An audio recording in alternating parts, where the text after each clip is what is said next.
क्या है भैया? ओके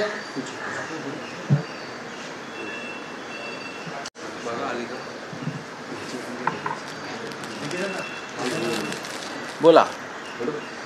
सर, उद्धवजी दिल्ली दौरा करणारे असं कळतं आहे. नेमकं काय दिल्लीच्या दौऱ्याचं कारण आहे आणि कसं असतं? नक्कीच उद्धव ठाकरे सन्माननीय शिवसेना पक्षप्रमुख यांचा दिल्ली दौरा ठरण्याची शक्यता आहे. त्याची आखणी आम्ही सगळे मिळून करत आहोत. कालच काँग्रेसच्या सरचिटणीस वेणुगोपालजी यांचा फोन होता आणि उद्धवजींनी जी मागणी केली होती की इंडिया ब्लॉकची बैठक व्हायला हवी. लोकसभा निवडणुकीनंतर इंडिया ब्लॉकची बैठक होऊ शकली नाही. त्याच्यामुळे इंडिया ब्लॉकमधले अनेक सदस्य मेंबर्स या सगळ्यांची एक बैठक घेऊन इंडिया ब्लॉकची राष्ट्रीय राजकारणासंदर्भात एक दिशा ठरवणं गरजेचं आहे अशी भूमिका माननीय उद्धव ठाकरे यांनी वारंवार मांडल्यावर दिल्लीमध्ये इंडिया ब्लॉकच्या बैठकीसंदर्भात हालचाली सुरू आहे. तारखेसंदर्भात सुद्धा चर्चा होईल. सध्या 19 तारीख ठरवली आहे, पण 19 तारीख किती जणांना सोयीची आहेत किंवा घाईघाईनं ते पाहावं लागेल. पण इंडिया ब्लॉकची बैठक नक्कीच होते आणि माननीय उद्धव साहेबांचा दिल्ली दौरा त्यानंतर आम्ही जाहीर करू. स्थानिक स्वराज्य संस्थांच्या बाबतची काही या संदर्भात चर्चा असेल का? स्थानिक स्वराज्य संस्था दिल्लीला कशी काय चर्चा? इंडिया ब्लॉक हा राष्ट्रीय स्तरावरील घडामोडींवर निर्णय घेण्यासाठी निर्माण झालेला एक रचना आहे. खास करून लोकसभा, संसदेचं कामकाज, राष्ट्रीय आंदोलनं, राष्ट्रीय प्रश्न या विषयावरती इंडिया ब्लॉकमध्ये चर्चा होईल. स्थानिक स्वराज्य संस्थांवरती इंडिया ब्लॉकमध्ये चर्चा करणं हे मूर्खपणाचं आहे. त्यासाठी खाली महाविकास आघाडी आहे विधानसभेसाठी, त्याच्याखाली अजून काही व्यवस्था एकत्र काम करण्यासंदर्भात आहेत, त्यात चर्चा करून. कारण सभागृहात मुख्यमंत्र्यांनी काही उद्धवजींना ऑफर दिली, तुम्हाला या बाजूला यायला स्कोप आहे, आम्ही विरोधात जाण्यास स्कोप नाही. बघा, आपले जे देवेंद्र फडणवीस आहेत ते अशा प्रकारच्या टपल्या टिचक्या टोमणे मारण्यामध्ये पटायचे आणि त्यानुसार त्यांनी तो एखादा टोमणा मारला असेल, टपली टिचकी मारली असेल, त्याकडे गांभीर्याने घेण्याची गरज नाही. शिवसेना सर्वोच्च न्यायालयामध्ये शिवसेना हे नाव आणि चिन्ह या संदर्भात एक लढा देते आणि आम्हाला खात्री आहे की न्यायालयामध्ये आम्हाला न्याय मिळेल. त्याच्यामुळे फडणवीस यांच्याबरोबर जे डुप्लिकेट लोक बसलेले आहेत सेना म्हणून, त्यांचा विचार आधी करा, त्याबरोबर ठेवायची असली ठेवायची. सध्या तरी त्यांचा सगळा कारभार डुप्लिकेट लोकांना घेऊन चाललेला आहे. मग डुप्लिकेट राष्ट्रवादी काँग्रेस, डुप्लिकेट शिवसेना, त्याच्यामुळे शिवसेनेचं जे सध्या चाललेलं आहे ते उत्तम चाललेलं आहे आमच्या. नाही, पण फडणवीसांची ऑफर किती गांभीर्याने घेता? अजिबात गांभीर्याने घेत नाही. फडणवीस यांनी ऑफर, याला मी ऑफर म्हणत नाही, याला टपल्या टिचक्या म्हणतो. मी टाळीची वाक्य असतात काही सिनेमात किंवा बातमीची वाक्य, त्या पलीकडे मी याच्याकडे मी म्हटलं ना, सध्या देवेंद्र फडणवीस हे डुप्लिकेट शिवसेनेबरोबर सत्ता भोगत आहे. डुप्लिकेट शिवसेना, डुप्लिकेट राष्ट्र, त्यांना कुठला वैचारिक किंवा नैतिक आधार नाही. असं असताना तुम्ही माननीय बाळासाहेब ठाकरे यांच्या शिवसेनेला सत्तेत येण्याची ऑफर देत आहे, गमतीने का होईना, की वैचारिक दिवाळखोरी. नाही, पण काल ते असं म्हणाले की 2029 पर्यंत आम्ही विरोधी बाकावर जाण्याला स्कोप नाही, तुम्हाला इथे येण्याला स्कोप आहे. राजकारण आणि बहुमत फार चंचल असतं. लोकशाहीचं वैशिष्ट्य आहे की बहुमत राजकारण हे चंचल आणि अस्थिर असतं. उद्या काय होईल ते सांगता येत नाही. नरेंद्र मोदी देशाचे पंतप्रधान हे प्रेसिडेंट ट्रम्पच्या दबावाखाली येऊन दहशतवादाविरुद्ध युद्ध थांबवतील असं कोणाला वाटलं होतं का? आम्हाला असं वाटलं होतं की एवढी 56 इंचाची छाती असलेला पंतप्रधान आता युद्ध सुरूच आहे तर लाहोर, कराची, इस्लामाबाद, बलुचिस्तानवरती तिरंगा फडकवूनच गप्प बसेल असंच त्यांच्या गर्जना आणि आरोळ्या होत्या. काय झालं काय? आज त्या विषयावरती आवाज बंद आहे. राजकारणात काय होईल ते सांगता येत नाही. पण राऊत काल फोटो सेशनच्या निमित्तानं सगळे एकत्र होते. येऊ द्या ना. ही एक उद्धव ठाकरे संसद शिंदे एका फ्रेम मध्ये दिसले पण दोघंही एकमेकांशी बोललेही नाही, एकमेकांकडे पाहिलंही नाही आणि वेगवेगळ्या ठिकाणांवर बसले. उद्धव ठाकरेंनी शिंदेच्या शेजारी बसणं टाळलं. मग तुमचं काय म्हणणं होतं? त्यांनी शिंदेना मांडीवर पण बसायला पाहिजे होतं. सांगा ना तुम्ही, सांगा. ते शिंदेना त्यांनी मांडीवर पण बसावं अशी तुमची अपेक्षा आहे का? काय उद्धव ठाकरे हे एक स्वाभिमानी नेते आहेत, ज्यांनी शिवसेनेच्या पाठीत गद्दारी केली, ज्यांनी एक डुप्लिकेट शिवसेना स्थापन करून, जसे पेशवे काळामध्ये तोतये होते सदाशिवराव भाऊ डुप्लिकेट, आणि ते पेशवाईत आले डुप्लिकेट सदाशिव भाऊ, तसंच आहे. डुप्लिकेट आहेत ना हे सगळे, तोतये लोक आहेत ते सगळे. त्यांच्याबरोबर काय हस्तांदोलन करायचं महाराष्ट्राला आवडलं नसतं. मराठी भाषा अस्मिता आंदोलन, विजयोत्सव, अलीकडच्या काळातल्या घटना बघितल्या तरी अजूनही बाहेरच्या राज्यातून आलेली माणसं, विशेषतः व्यावसायिक, व्यापारी हे मराठी बोलण्यास इतकेसे आग्रही दिसत नाही आणि यावरून त्यांना मारहाणीच्या घटना वारंवार होतात. विक्रोळीतही कार्यप्रकार झाला आणि विक्रोळीतही मनसे कार्यकर्त्यांनी अशा व्यापाऱ्यांना अनेकांनी मराठीचे क्लासेस लावलेले आहे. मग महाराष्ट्राला लावते तुम्ही मराठी बोलणार नाही, ही मस्ती कशी काय सहन करतील इकडली लोक? काल ममता बॅनर्जी बोलल्या ना, किंवा आसामचा मुख्यमंत्री बोलतो ना, माझ्याकडे मी आसामीत चालवणार, बंगालमध्ये बंगालीत चालणार. इथे कोणी याच्यावरती प्रश्न निर्माण करत नाही.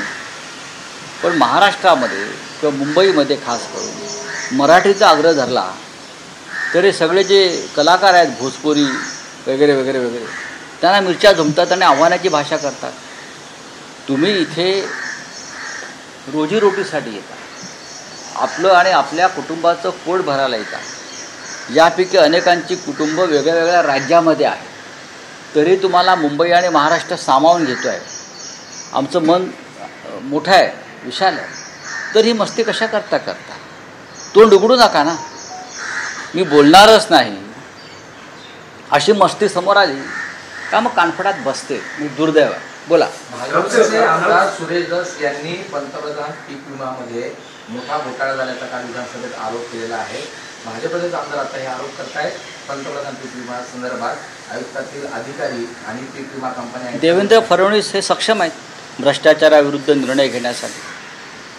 मग अशी गुन्हेगारीचा काय विषय होता? पुण्याचा क्राईम रेट सर वाढलेला आहे. अशा काल पोलीस प्रशिक्षण घेत होती मुलं, त्यांना गुंडांनी मारहाण केल्यापर्यंतचा प्रकार आहे. कायद्याची भीती राहिलेली नाही. पोलिसांचं बुजगावणं झालेलं आहे राजकीय.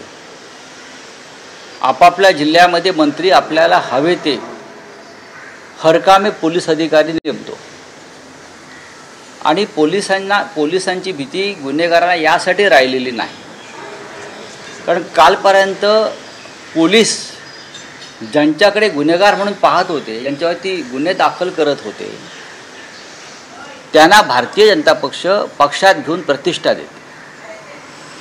ज्यांच्यावरती गंभीर स्वरूपाचे गुन्हे आहेत ते आपला बचाव करण्यासाठी चंद्रशेखर बावनकुळे, चंद्रकांत पाटील, देवेंद्र फडणवीस यांच्या माध्यमातून सरळ भाजपात प्रवेश करतात. पुण्यातला प्रकार तोच आहे. नाशिकमध्ये तर भयंकर आहे. नाशिकचे पोलीस आयुक्तच आपल्या टेबलावरती भाजपचा झेंडा लावून बसलेले आहेत. ते असं का करतात ते रहस्य आहे. हा कोणता ट्रॅप आहे? हे मला पाहावं लागेल. नाशिकमध्ये आहे म्हणून म्हणतो. आधी गुन्हे दाखल करायला लावायचे पोलिसांच्या माध्यमातून आणि मग पोलीस आयुक्त कार्यालयात बोलून सांगायचं एवढे एवढे गुन्हे दाखल झालेले आहेत, बघा निर्णय घ्या. म्हणजे अशा पद्धतीनं भारतीय जनता पक्षामध्ये गुन्हेगारांची भरती सुरू होणार असेल तर तुम्ही काय अपेक्षा करता जनतेकडून? परवा चंद्रपूरला जिल्हा मध्यवर्ती बँकेची निवडणूक झाली. भाजपकडे त्या संदर्भात जिल्हा बँकेचं अध्यक्षपद निवडून आणण्यासाठी बहुमत नव्हतं.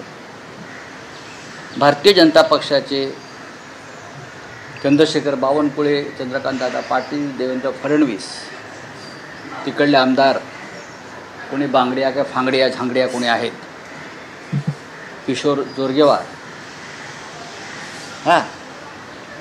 यांनी काय करावं?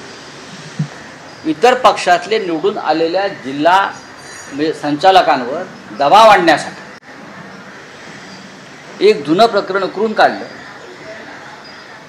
बँकेत भरतीचं SIT लावण्याची धमकी दिली आणि या सगळ्या भाजपात सामील करून घेतलं. जे कालपर्यंत गुन्हेगार होते बँकेचे, त्याच्यामध्ये आमचे जिल्हा प्रमुख आहेत,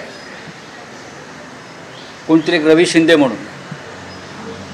या सगळ्यांवरती आरोप होते, भाजपनेच केलेले. का आरोप होते? की नोकर भरतीमध्ये भ्रष्टाचार झाला बँकांच्या. त्याची आता SIT लावतो. SITच्या भीतीनं धाक दाखवून या सगळ्या सोकॉल्ड गुन्हेगारांना, भाजप म्हणते त्या, भाजपात सामील करून घेतलं आणि बँक ताब्यात घेतली. अशा प्रकारे हा पक्ष गुन्हेगारांना ते म्हणतात त्यानुसार प्रतिष्ठा देणार असेल तर पोलिसांनी काय करायचं? आता आरोप आहे, पण त्या नोकर भरतीत झालेल्या भ्रष्टाचाराचा पाठपुरावा आम्ही करणार आहोत. तर भाजपचीच मागणी, चंद्रपूर जिल्ह्यात काय घडलं आणि आज तुम्ही ज्यांच्यावरती आरोप केले, ज्यांना तुरुंगात टाकायला निघालात, त्यांना तुम्ही तुमच्या पक्षात घेतलं काल, या सर्व संचालकांना निवडून आलेला. आणि देवेंद्र फडणवीस आणि त्यांचं स्वागत केलं. मी देवेंद्र फडणवीस हे दुतोंडी साप आहेत की काय? एका बाजूला म्हणायचं भ्रष्टाचारांना मी माफ, दुसऱ्या बाजूला ज्यांच्या भ्रष्टाचाराचे आरोप आहेत त्यांना पुष्पगुच्छ देऊन तुम्ही स्वागत करताय आणि हे आर्थिक गुन्हेगार आहेत. अशा प्रकारे जर हे या राज्यात कायदा सुव्यवस्थेची अवस्था असेल तर पुण्यासारख्या ठिकाणी क्राईम रेट वाढला तर आश्चर्य वाटण्याचं कारण नाही. स्वतः गृहमंत्रीच गुन्हेगारांना पाठीशी घालत आहेत. पुण्यात नाही तर चांद्यापासून बांद्यापर्यंत भारतीय जनता पक्ष हा गुन्हेगारांचा पक्ष बनला आहे. स्थानिक स्वराज्य संस्थेच्या ज्या निवडणुका आहेत त्यांमध्ये देखील अशा प्रकारच्या पुनरावृत्ती समोर येतील मला वाटतं. नक्कीच नक्कीच. गुन्हेगार, खून, दरोडेखोर, बलात्कारी याने एक जाहिरात दिली पाहिजे भारतीय जनता पक्षाने अशा प्रकारची भरतीची, की सर्व पक्षातले खुनी, लफंगे, बलात्कारी, विनयभंग करणारे, आर्थिक गुन्हेगार, बरं का, यांनी भरतीसाठी भाजपा कार्यालयामध्ये उपस्थित राहावं अशी एक जाहिरात द्यावी, टेंडर काढावं आणि त्यानुसार त्यांनी भरती करून घ्यावी. चंद्रपूरचं अत्यंत घातक आहे. आर्थिक गुन्हेगारीचा आरोप ज्यांच्यावर तुम्ही केलात त्यांना तुम्ही काल पक्षात घेऊन बँकेचं संचालक करता. पण हा विषय आम्ही तडीस नेऊ आणि भारतीय जनता पक्षाला याच्यात धडा शिकवू. कोण आहेत हे महान लोक कोण आहेत? हे चंद्रपूरचे जे 2-4 आमदार आहेत त्यांनी फार मोठं काय म्हणतात फिक्सिंग केलं, अमुक केलं. गुन्हेगारांना पक्षात घेणं ही चाणक्य नीती आहे. आम्ही नव्हतो त्यांना गुन्हेगार म्हणत, तुम्ही म्हणत होतात. आमच्या पक्षामध्ये असताना तुम्ही त्यांच्यावर SIT लावली, तुम्ही त्यांच्यावरती आरोप केले आणि आता तुमच्या पक्षात आल्यावर तुम्ही त्यांना मुख्यमंत्र्यांकडून त्याचा सत्कार करून घेता, ते पण विधान भवनात अधिवेशन चालू असताना. लाज वाटली पाहिजे. निर्लज्जपणाचा कळस आहे या सरकारचा. जनसुरक्षा विधेयकाला विरोध न केल्यामुळे विजय वडेट्टीवारांना हायकमांडने नोटीस पाठवलंय, कारणे दाखवायचे. बघा मला तो विषय माहिती. चला, उद्धव ठाकरेंच्या मुलाखतीचा दुसरा टीजर तुम्ही आज स्टेटसवर टाकला आहे. त्यात उद्धव ठाकरे असं म्हणतात की 1 नेशन नो इलेक्शन. होय. काय त्यांची भूमिका आहे मुलाखतीत तर मुलाखतीमध्ये येईलच ते. आणि बोललो ना की उद्धव ठाकरे, माननीय उद्धव ठाकरे हे इंडिया ब्लॉकची बैठक दिल्लीमध्ये जी होते आहे पुढल्या काही दिवसात किंवा आठवड्यात, त्या बैठकीत ती भूमिका मांडते.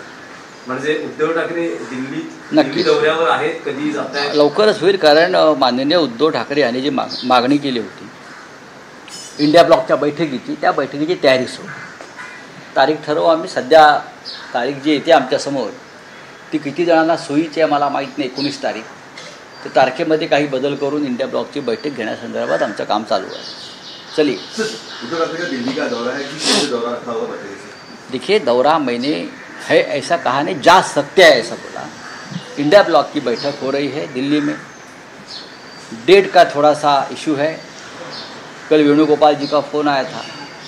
उनका कहना है कि उद्धव जी की मांग है कि इंडिया ब्लॉक की एक मीटिंग होनी चाहिए.